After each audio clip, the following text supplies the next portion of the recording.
Welcome, everyone, to the C-Suite Sales and Marketing Perspectives podcast. I'm Steve McDonald, your host. We have a super interesting conversation today that we're going to have with Sharon Forder. Now, Sharon, you are not only a four-time B2B CMO, you've had 4 different roles, but you've also co-founded a RevOps consultancy. So that really plays into the topic for today, which is, as a CMO, how do you become more capable of co-owning revenue? So we want to get into that because we all know that we're supposed to be much more pipeline focused, revenue focused, but actually co-owning. That's interesting. I want to hear your definition of that, but I'd love to have you maybe start off and expand a little bit more on your background beyond what I just did there. Thanks for having me on, Steve. I'm really excited to be here and talk about this topic, which is something that's very dear to my heart and very close to what I've done for many years. So yeah, as you said, I'm Sharon. I have been in and around the B2B tech space for many, many years. I'm always in a marketing capacity in more recent years as a CMO, as you identified, but I'm currently co-founder and CEO of an organization called RevOps.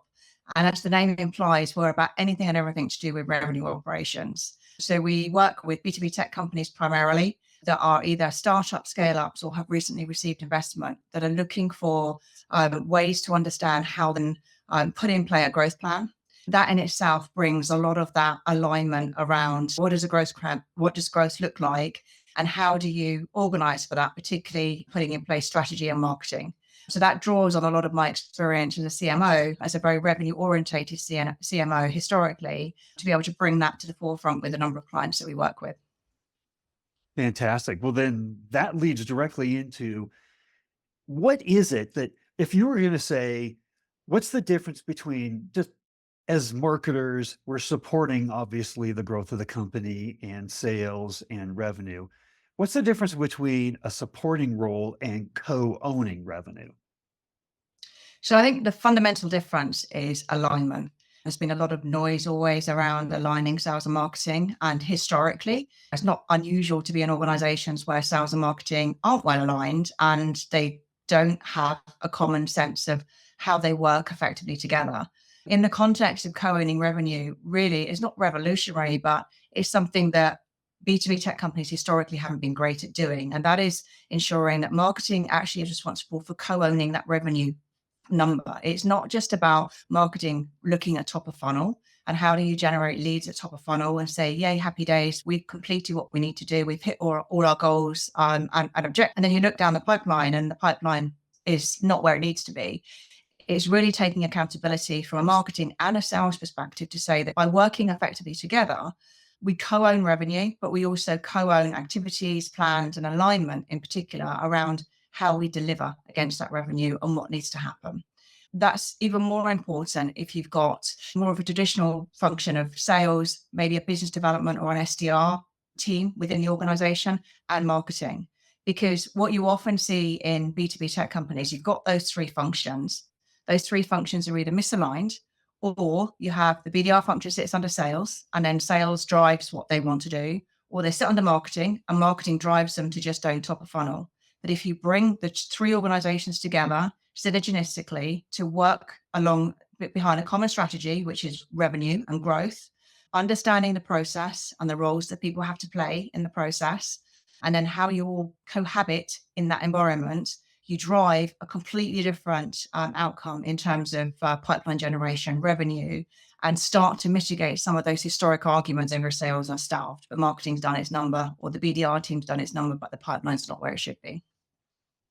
Now, the idea of alignment is not new, right?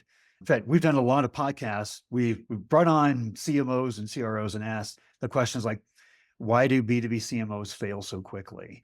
And I think we're on our 8th different installment of that. One of the top priorities there is the alignment in the C-suite between the CMO and the CRO, right? Behind one growth plan. But there are things that pull us apart too.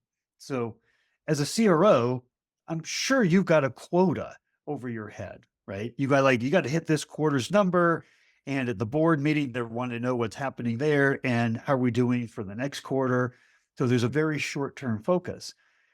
But as a CMO, we also have to understand that we have to build the brand. We have to build the expertise of the company. We have to prepare ourselves as an organization to be trusted advisors, right? That we can't just sell, sell, sell. So there's longer term goals that CMOs tend to have typically than CROs, right? Although CROs can completely appreciate that today's brand and everything that we just talked about there, that sets up tomorrow's demand. But we have such a short-term focus.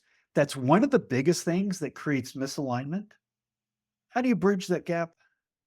One of the key things is looking at strategy, alignment over strategy. I mean, obviously, there's nearly always the common objective of growth and revenue. That's a given. Businesses don't thrive if they haven't got revenue. But the other side to it is alignment over the strategy. But outside of the strategy, it's also directionally, how are we going to drive that? What does that look like? And a CRO that is only focused on that short term. So what have I got active in pipeline now?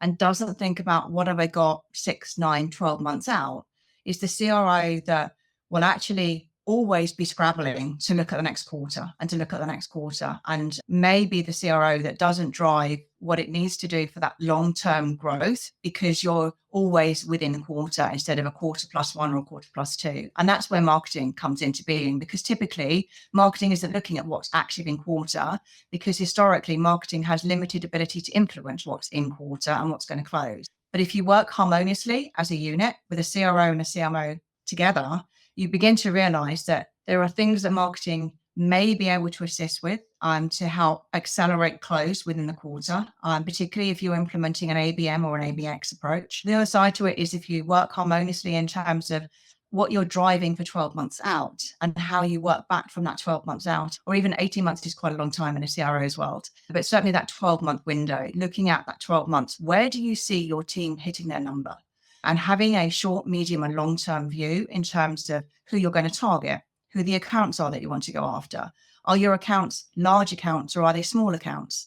Is your sales cycle a short sales cycle or a long sales cycle? Do you have a mix of that? Are you focusing on SMEs or are you focusing on enterprise? All of those things come into play in terms of understanding collaboratively how you're going to drive that ultimate revenue number and the role all that marketing can have to play in supporting a CRO and a sales organization in hitting that number.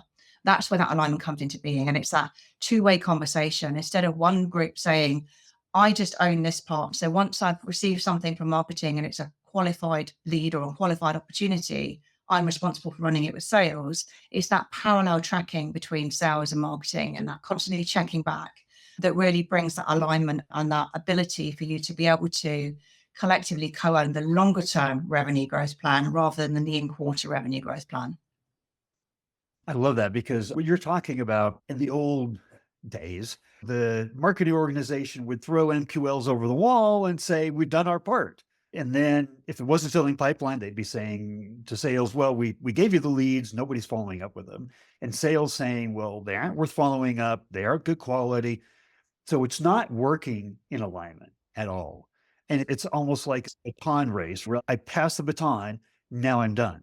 And what you're saying is, no, there's actually all the way through a deal closing, there are things that the marketing department can do to help assist and help close those sales. So that, I think, is an area where, as CMOs, we've constantly got to be thinking about things that extend beyond where we traditionally have played our roles. That's what you're saying. So I'd love to delve in a little bit to what are some of the recommendations that you can give us as CMOs that help us be lower pipeline focused to assist in helping closing those deals? So one of the things that we do from a RevOps perspective when we work with a new client, particularly if they brought us in, and we would work with them for a variety of reasons, but more typically it's to look at building a growth plan.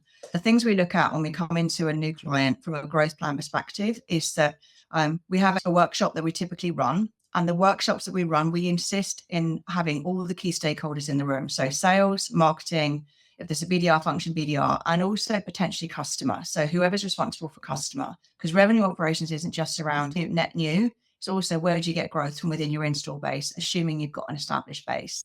So within that context, what we ask people to bring to the table across all of those different functions is what their goals and objectives are, because often you find there's areas of misalignment even at that point. Understanding what the process is. So we sit down and we typically like to whiteboard what their current process is, because often there's tweaks or there's several things. Process may not already exist. If there's process, there's usually areas to fine tune and refine around process where you can see misalignment appears. Third piece we look at is technology. So what technology are you using? Again, quite often organizations like to throw technology in to fix a problem, but the underlying process is actually the issue, not the technology. And the last piece we look at is people. So by looking at all of those elements, what you start to get a picture of is the roles that people have to play, the roles they believe they have to play, and how they interact within the process, what the process is and where there's cracks in the process or maybe areas to fine tune in the process. And lastly, how do you support that with the technology? The technology piece starts to come into play when you've got the process right, when you think about reporting. So what are the reports that you have? What are the dashboards that people are using?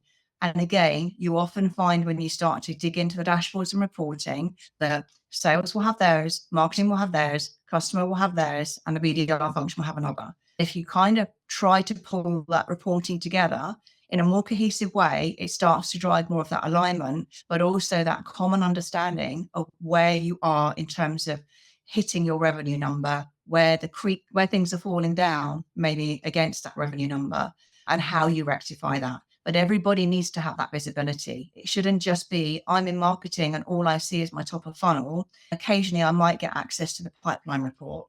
If marketing doesn't have visibility into the pipeline report, you've got instant misalignment there anyway. I love that because there should be one go-to-market plan and customer success and marketing and sales and business development. Everybody should be aligned behind that one plan. There shouldn't be 4 different dashboards, which means there's 4 different sets of KPIs. If we're not all tracking to the correct KPIs or the same KPIs, then we're on 4 different plans. You can't have one plan without one measure of how are we doing? How are we tracking? So in a aligned model that has focus all the way down through the end of the pipeline, where is the end of the pipeline? Because you brought up a really good point. So I'm asking 2 questions at once, but I'm going to focus on one.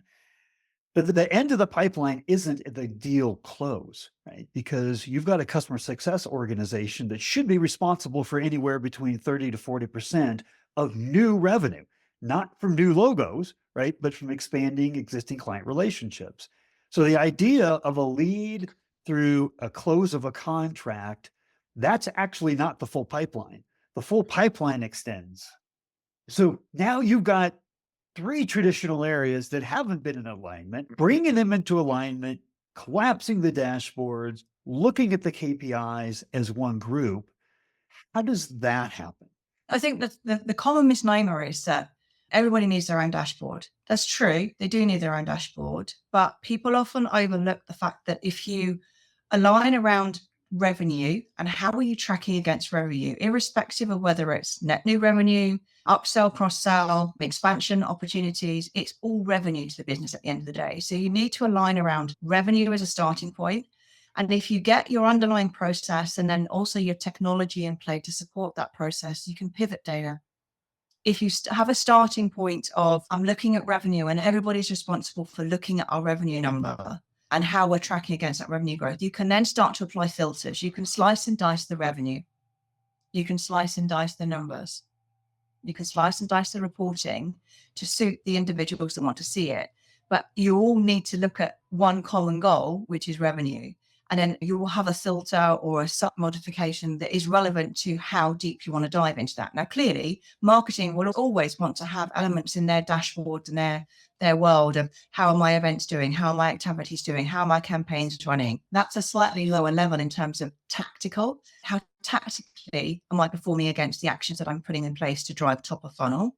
But if you then look at performance of those in terms of how they help to contribute to, if it's net new leads, if it's cross-sell and upsell, you then look at it through the lens of how is that also impacting the revenue number at the end of the day.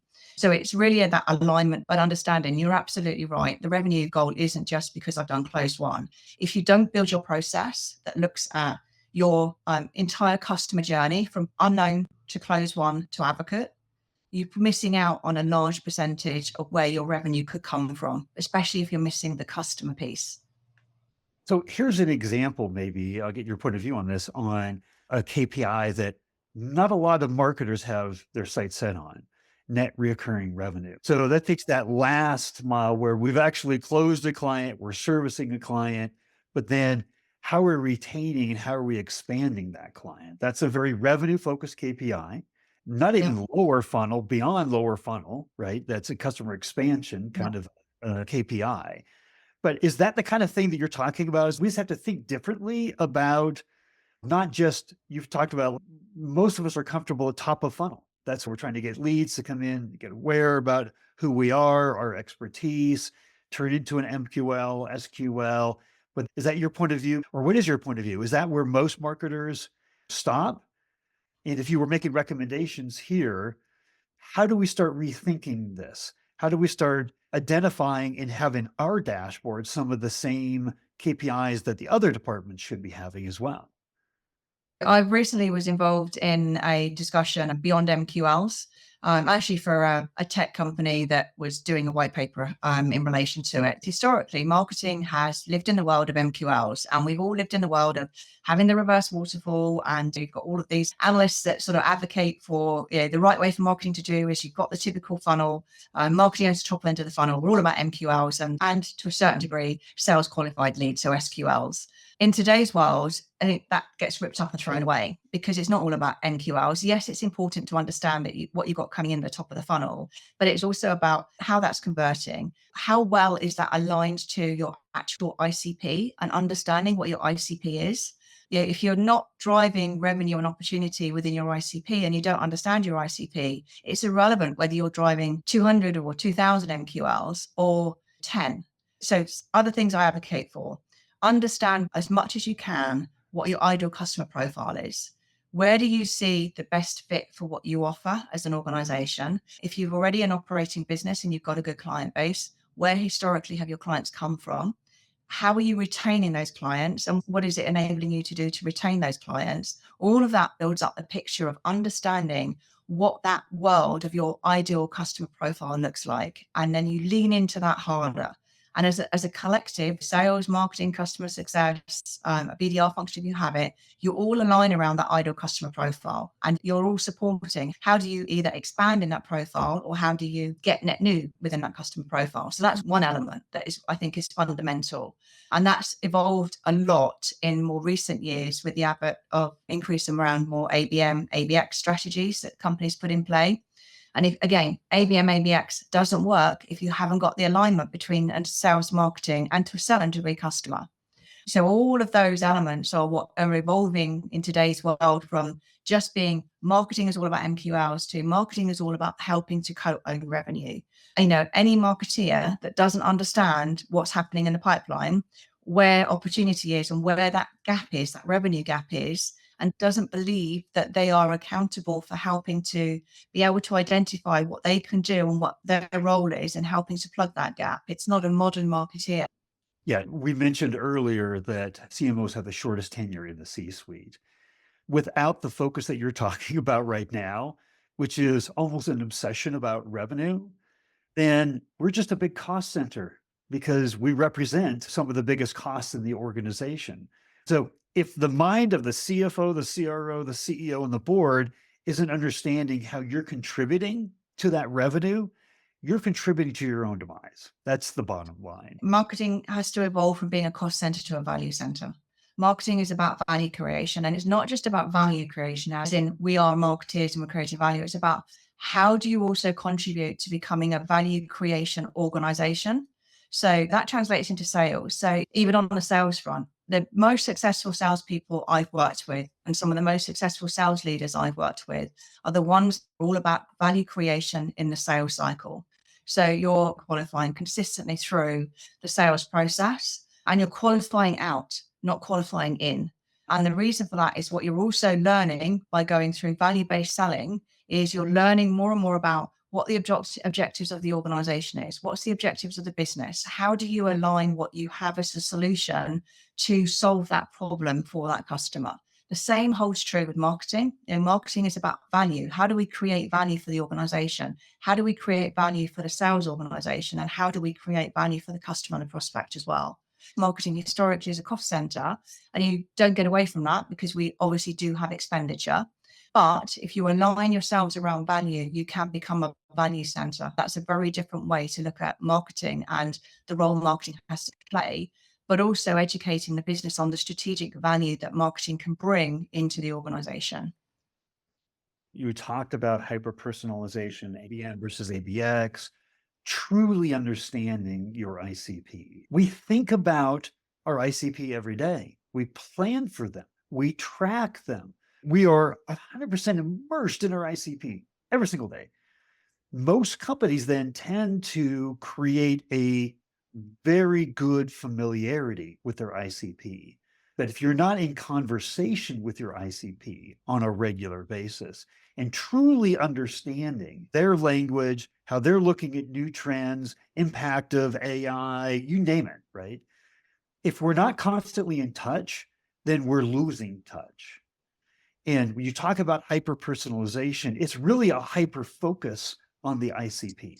Correct. It's a hyper focus on the ICP, another term that's increasingly come around. And I see this in the most successful organizations that are driving high percentages of growth is historically you talk about, do you have an inbound strategy? Do you have an outbound strategy? More increasingly, the organizations, like I said, that are seeing that hyper growth to have an all-bound approach. And that leaks much more into this conversation that we've had around everybody being responsible for owning the revenue number, because it's not just about, did we get something from an inbound? Did we drive something from an outbound? Did we drive something from an event? What do we do to be able to engage somebody that we've qualified that's within our ICP?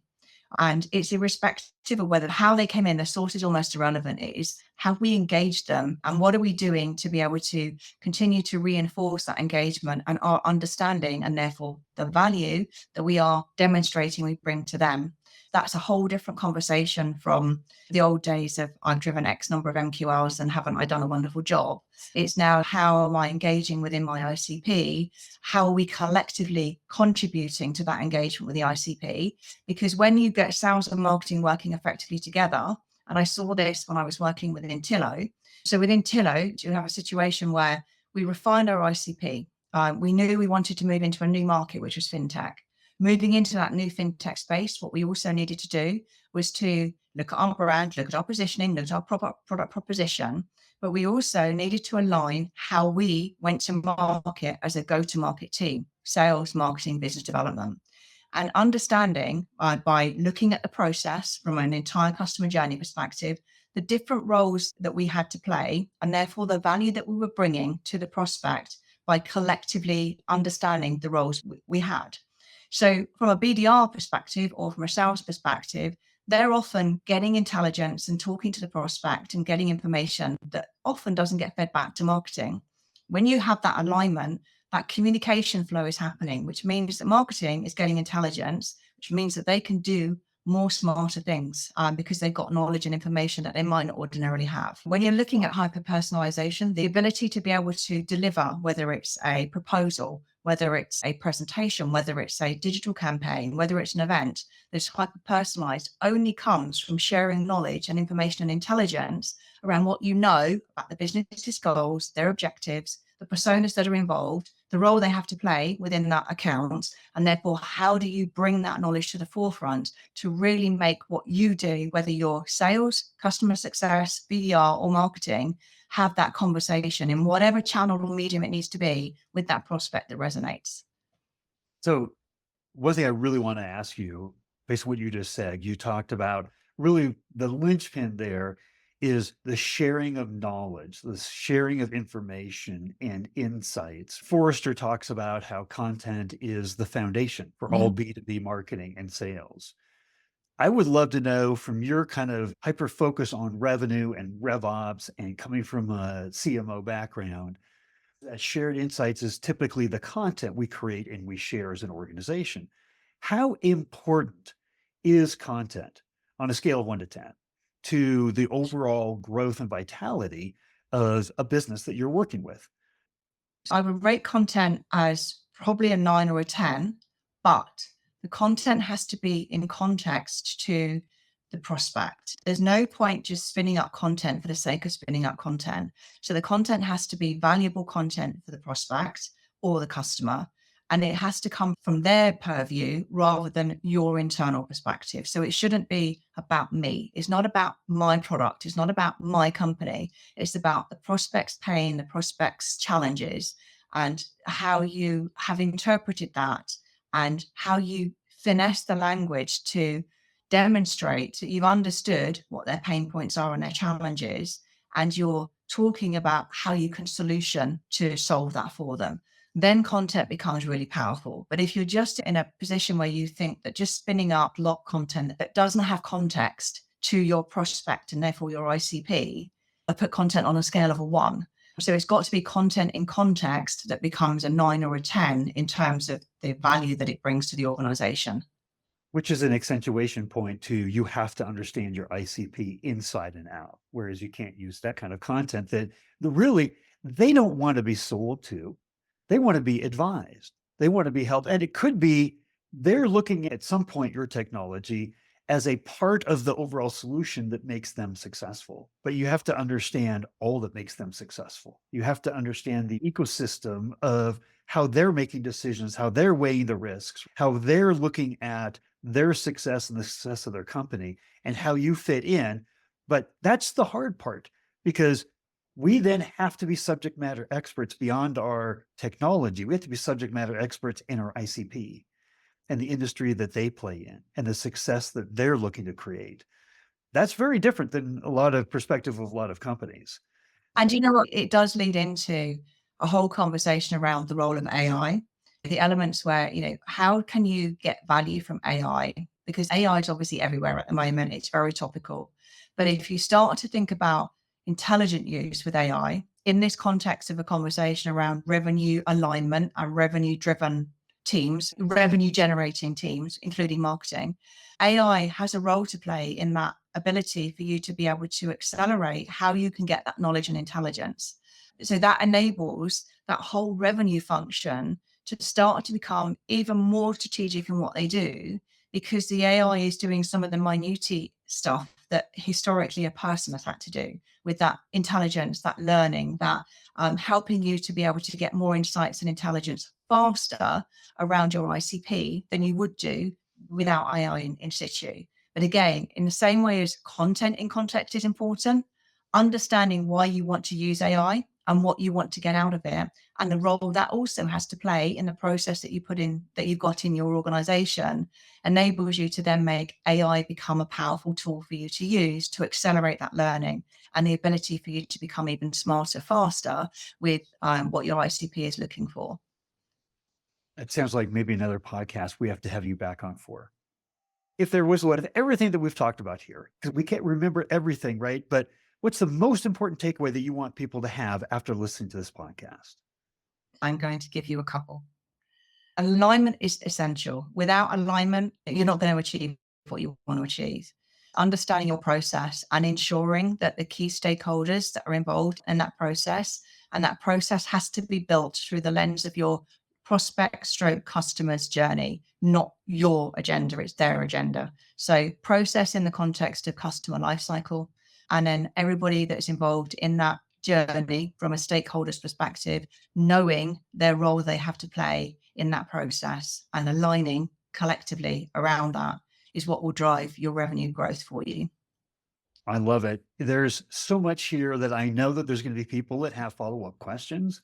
Would it be appropriate that we gave out maybe a link to your LinkedIn profile so that people could reach out with you? I'm very passionate about this. It's been the lifeblood of my career. That's what I always advocated for. So absolutely, anybody's got any questions, and feel free to reach out to me. Love to connect with people, either chat through LinkedIn, or if people are in the UK, which is where I am based, and I'm happy to meet people for coffee and have a chat about this as well. Well, fantastic. Thank you, Sharon, for coming on and sharing all of these insights. It is the rising tide that lifts all boats. You and your whole peer community of other C-suite executives, if we can come on and share perspectives and help each other, then we can all, as an industry, do much better. So thank you for coming on. I appreciate it. Thank you for having me. It's been a pleasure to be involved.